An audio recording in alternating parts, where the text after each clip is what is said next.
ಇನ್ನು ಈ ಬಳ್ಳಾರಿ ಕೇಸಿಗೆ ಸಂಬಂಧಪಟ್ಟಂಗೆ 26 ಜನರನ್ನು ವಶಕ್ಕೆ ಪಡೆಯಲಾಗಿದೆ. ಆ 26 ಜನರನ್ನು ಇವತ್ತು ಕೋರ್ಟಿಗೆ ಒಪ್ಪಿಸಲಾಗುತ್ತೆ. ಜನಪ್ರತಿನಿಧಿಗಳ ವಿಶೇಷ ಕೋರ್ಟ್ ವ್ಯಾಪ್ತಿಗೆ ಬರುತ್ತೆ ಈ ಕೇಸ್. ಹೀಗಾಗಿ ಏನು ಅಂತಂದರೆ ಅವ್ರನ್ನ ಬೆಂಗಳೂರಿಗೆ ಕರ್ಕೊಂಡ್ಬರ್ತಾ ಇದ್ದಾರೆ. ಇವತ್ತು ಜನಪ್ರತಿನಿಧಿಗಳ ವಿಶೇಷ ಕೋರ್ಟ್ಗೆ ಆರೋಪಿಗಳನ್ನು ಹಾಜರುಪಡಿಸಲಾಗುತ್ತೆ. ಇದರಲ್ಲಿ BJPಯ 11 ಜನ ಇದ್ದಾರೆ, ಕಾಂಗ್ರೆಸ್ಸಿನ 10 ಮಂದಿ ಕಾರ್ಯಕರ್ತರಿದ್ದಾರೆ, ಒಟ್ಟು 26 ಮಂದಿ.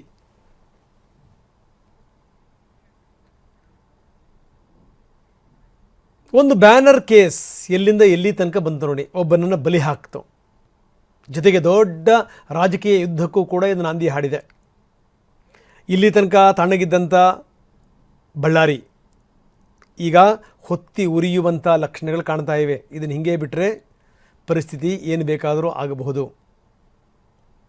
ಹೀಗಾಗಿಯೇ ತಕ್ಷಣಕ್ಕೆ ಪೊಲೀಸರು ಜಾಗೃತಿ ವಹಿಸಿದರು. 1 ಜನರನ್ನು ಅರೆಸ್ಟ್ ಮಾಡಿದ್ದಾರೆ. ಒಟ್ಟು 26 ಜನರನ್ನು ಪೊಲೀಸರು ವಶಕ್ಕೆ ಪಡೆದರು.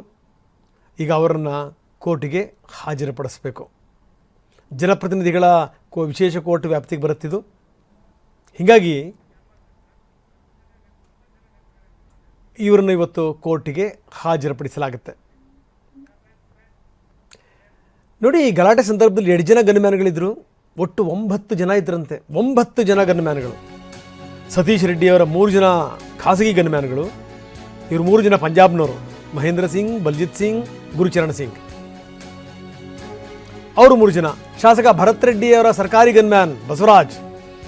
ಇನ್ನು ಜನಾರ್ದನ ರೆಡ್ಡಿಯವರಿಗೆ ಸೇರಿದಂಥ 4 ಮಂದಿ ಸರ್ಕಾರಿ ಗನ್ಮ್ಯಾನ್ಗಳು. ಮಾಜಿ ಸಚಿವ ಶ್ರೀರಾಮುಲು ಅವರಿಗೆ ಸೇರಿದಂಥ ಓರ್ವ ಗನ್ಮ್ಯಾನ್. 9 ಜನ ಇದ್ದರು.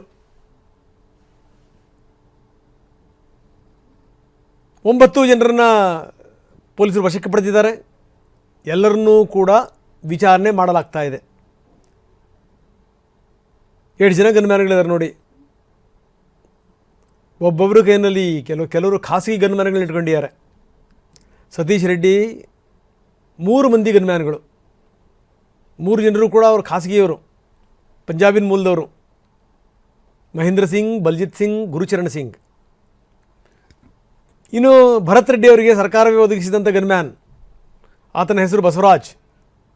ಇನ್ನು ಜನಾರ್ದನ್ ರೆಡ್ಡಿ ಅವರಿಗೆ 4 ಮಂದಿ ಗನ್ಮ್ಯಾನ್ಗಳನ್ನು ಕೊಟ್ಟಿದೆ ಸರ್ಕಾರ. ಶ್ರೀರಾಮುಲು ಅವರಿಗೆ ಒಬ್ಬರು. ಒಟ್ಟು 9 ಜನ ಗನ್ಮ್ಯಾನ್. ಗುರುಚರಣ್ ಸಿಂಗ್ ಅವ್ರ ಮನೆಯಲ್ಲಿ ಪಂಚನಾಮೆ ನಡೆದಿದೆ. ಬಳ್ಳಾರಿಯ ಅವರ ನಿವಾಸದಲ್ಲಿ ಸತೀಶ್ ರೆಡ್ಡಿಯ 4 ಜನ ವಾಸವಿದ್ದಂಥ ನಿವಾಸಗಳ ಮೇಲೆ ಪೊಲೀಸರು ಮುಗಿಬಿದ್ದಿದ್ದಾರೆ. ಎಲ್ಲ ವಿವರಗಳನ್ನು ಕಲೆ ಹಾಕಿದ್ದಾರೆ. ಪಂಚನಾಮೆ ನಡೆಸಲಾಗಿದೆ. ಬಳ್ಳಾರಿಯ MRV ಬಡಾವಣೆಯ ಮನೆಯಲ್ಲಿ ಈ ಪಂಚನಾಮೆ ನಡೆದಿದೆ. ಸತೀಶ್ ರೆಡ್ಡಿಯ 4 ಮಂದಿ ಗನ್ಮ್ಯಾನ್ಗಳೇನಿದ್ದಾರೆ ಅವರಿಗೆ ಇಲ್ಲೇ ಆಶ್ರಯ ಕೊಟ್ಟಿದ್ದು. ಇದೇ ಮನೆಯಲ್ಲಿ ಅವರು ವಾಸವಾಗಿದ್ದರು. ನೋಡಿ, ಭರತ್ ರೆಡ್ಡಿಯವರ ಆಪ್ತ ಸತೀಶ್ ರೆಡ್ಡಿ 4 ಮಂದಿ ಗನ್ಮ್ಯಾನ್ಗಳನ್ನ ಇಟ್ಕೊಂಡಿದ್ದಾರೆ. 3 ಜನ ಪಂಜಾಬ್ನವರು, ಒಟ್ಟು 4 ಜನ. ಇನ್ನು ಗುರುಚರಣ್ ಸಿಂಗ್ ಬಳಸ್ತಾ ಇದ್ದಂಥ ಈ ಬುಲೆಟ್ ಕಾಟ್ರೇಜನ್ನು ಕೂಡ ವಶಕ್ಕೆ ಪಡೆಯಲಾಗಿದೆ.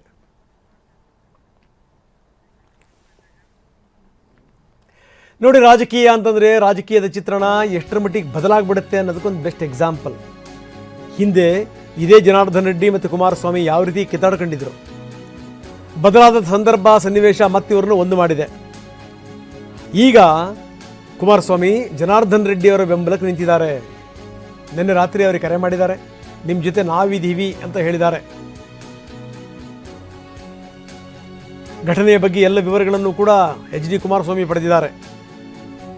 ನೀವೇನು ಚಿಂತೆ ಮಾಡಬೇಡಿ, ನಾವಿದ್ದೀವಿ, ಈ ಘಟನೆಯನ್ನು ತೀವ್ರವಾಗಿ ಖಂಡಿಸ್ತಾ ಇದ್ದೀವಿ, ಜೊತೆಗೆ ಇದರ ವಿರುದ್ಧ ನಾವೆಲ್ಲರೂ ಕೂಡ ಒಟ್ಟಿಗೆ ಹೋರಾಟ ಮಾಡೋಣ ಅಂತ ಕೂಡ HDK ಹೇಳಿದ್ದಾರೆ.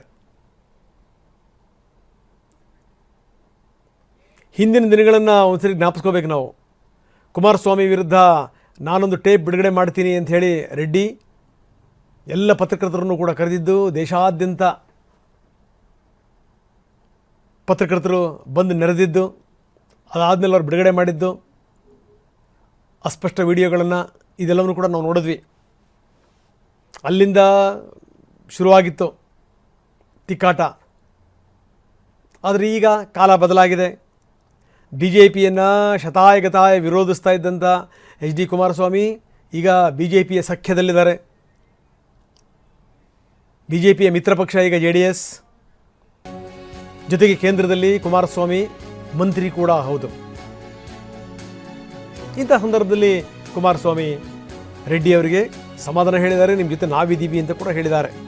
ಇನ್ನು ಈ ಬುಲೆಟ್ ಮೇಲಿನ ಫಿಂಗರ್ ಪ್ರಿಂಟ್ ಅದನ್ನು ಕೂಡ ಪಡೆದಿದ್ದಾರೆ. ಗುರುಚರಣ್ ಗನ್ನಿಂದ ಹಾರಿದಂಥ ಬುಲೆಟ್, ಗುರುಚರಣ್ ಸಿಂಗ್ ಬಳಸಿದಂಥ ಬುಲೆಟ್ ಕಾಟ್ರೇಜ್ನ ಪರಿಶೀಲನೆ ಆಗಿದೆ, ಅದರ ವಿವರಗಳನ್ನು ಪಡೆಯಲಾಗಿದೆ.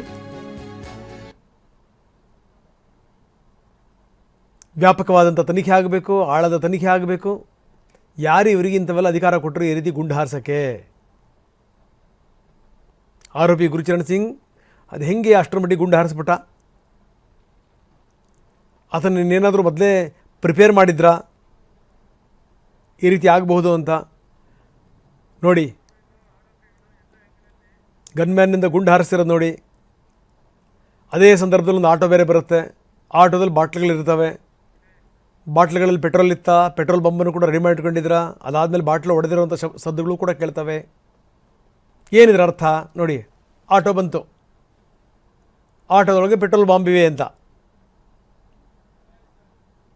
ಬನ್ನಿ, ನಮ್ಮ ಪ್ರತಿನಿಧಿ ವಿನಾಯಕ್ ಈಗ ನಮ್ಮೊಂದಿಗೆ ನೇರ ಸಂಪರ್ಕದಲ್ಲಿದ್ದಾರೆ. ವಿನಾಯಕ್, ನಾವು ನೋಡ್ತಾ ಇದ್ದೀವಿ ಈ ವಿಚಾರಣೆ ತೀವ್ರವಾಗಿದೆ. ಜೊತೆಗೇನು ಅಂತಂದರೆ ಒಂದಷ್ಟು ಜನರನ್ನು ಇವತ್ತು ಬೆಂಗಳೂರಿಗೆ ಕರೆತರಲಾಗ್ತಾ ಇದೆ, ಅವ್ರನ್ನ ಕೋರ್ಟಿಗೆ ಹಾಜರುಪಡಿಸಲಾಗ್ತಾ ಇದೆ. ಅದು ಒಂದು ಕಡೆಗೆ. ಇನ್ನೊಂದು ಕಡೆಗೆ ಈ ಗುಂಡು ಹಾರಿಸಿದಂಥ ವ್ಯಕ್ತಿ, ಆತನ ಮನೆಯನ್ನು ಕೂಡ ಶೋಧಕ್ಕೆ ಒಳಪಡಿಸಲಾಗಿದೆ. ಎಲ್ಲ ವಿವರಗಳನ್ನು ಕಲೆ ಹಾಕಲಾಗಿದೆ.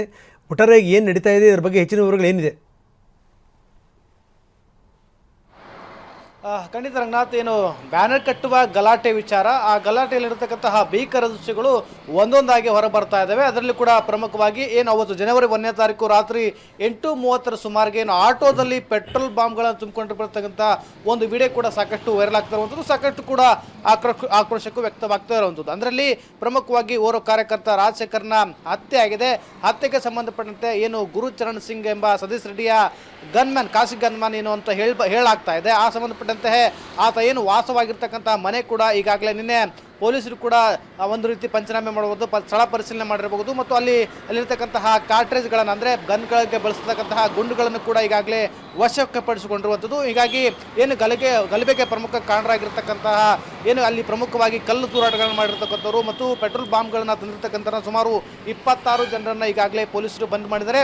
ಬಂಧಿಸಿದ ನಂತರ ಅವರು ನೇರವಾಗಿ ಜನಪ್ರತಿನಿಧಿಯಾಲಯ ಬೆಂಗಳೂರಿಗೆ ಕರ್ಕೊಂಡು ಹೋಗ್ತಾ ಇರುವಂಥದ್ದು. ಇನ್ನು ಪ್ರಮುಖವಾಗಿ ಇನ್ನೊಂದು ಪ್ರಶ್ನೆ ಏನು ಕಾಡುತ್ತೆ ಅಂತಂದರೆ, ಪೊಲೀಸರು ಸುಮೋಟೋ ಕೇಸನ್ನು ದಾಖಲೆ ಮಾಡಿಕೊಂಡಿದ್ರು. ಆ ದಾಖಲೆಯಲ್ಲಿ A1 ಆರೋಪಿ ಜನಾರ್ದನ್ ರೆಡ್ಡಿ ಅವರಾಗಿದ್ದರು, A2 ಆರೋಪಿಯಾಗಿ ಸೋಮಶೇಖರ್ ರೆಡ್ಡಿ ಆಗಿದ್ದರು, A3 ಶ್ರೀರಾಮುಲು ಆಗಿದ್ದರು, A4 ಆಗಿ ಸತೀಶ್ ರೆಡ್ಡಿ ಅಂದರೆ ಶಾಸಕ ಭರತ್ ರೆಡ್ಡಿ ಆಪ್ತ ಸತೀಶ್ ರೆಡ್ಡಿ ಅವರಾಗಿದ್ದರು. ಆದರೆ ಈವರೆಗೂ ಕೂಡ ಅವರನ್ನು ಮಾತ್ರ ಇನ್ನೂ ಬಂಧನ ಮಾಡಿಲ್ಲ. ಜೊತೆಗೆ ಕೆಲ ಏನು ಗಲಭೆಯಲ್ಲಿ ಭಾಗ ಆಗಿರ್ತಕ್ಕಂತಹ ಕಲ್ಲು ತೂರಾಟ ನಡೆಸಿರ್ತಕ್ಕಂತಹ ಏನು ಆಟೋ ಡ್ರೈವರ್ಸ್ ಆಗಿರ್ಬೋದು ಮತ್ತು ಆ ಸಂಬಂಧಪಟ್ಟಂತಹ ಅವರನ್ನು ಮಾತ್ರ ಬಂಧನ ಮಾಡಿದ್ದಾರೆ. ಇನ್ನೂ ಹೆಚ್ಚಿನ ತನಿಖೆ ಆಗಬೇಕು ಅನ್ನೋ ಕೂಡ ವಿಚಾರಣೆ ಮಾಡ್ತೀವಿ ಅನ್ನೋ ನಿಟ್ಟಿನಲ್ಲಿ ಈಗಾಗಿ ಪೊಲೀಸರು ಹೇಳ್ತಾ ಇದ್ದಾರೆ. ಅಂದರೆ ಪ್ರಮುಖವಾಗಿ ಇಲ್ಲಿ ಸಾರ್ವಜನಿಕರು ಆಕ್ರೋಶ ವ್ಯಕ್ತಪಡಿಸ್ತಾ ಇದ್ದಾರೆ. ಕೇವಲ ಅಮಾಯಕರನ್ನು ಯಾಕೆ ಬಂಧನ ಮಾಡ್ತಾ ಇದ್ದಾರೆ, ಗಲಭೆಗೆ ಪ್ರಮುಖ ಕಾರಣಕರ್ತರಾದವ್ರನ್ನ ಬಂಧನ ಮಾಡಬೇಕಂತ ಕೂಡ ಸಾಕಷ್ಟು ಆಕ್ರೋಶಗಳು ಕೇಳಿ ಬರ್ತದೆ. ಇನ್ನೂ ಹೆಚ್ಚಿನ ರೀತಿ ರಾಜಕೀಯ ತಿರುವು ಕೂಡ ಪಡ್ಕೊಳ್ತಾ ಇರೋದು ರಂಗನಾಥ್. ಇದು ಧನ್ಯವಾದ ತಮ್ಮೆಲ್ಲ ಮಾಹಿತಿಗೆ.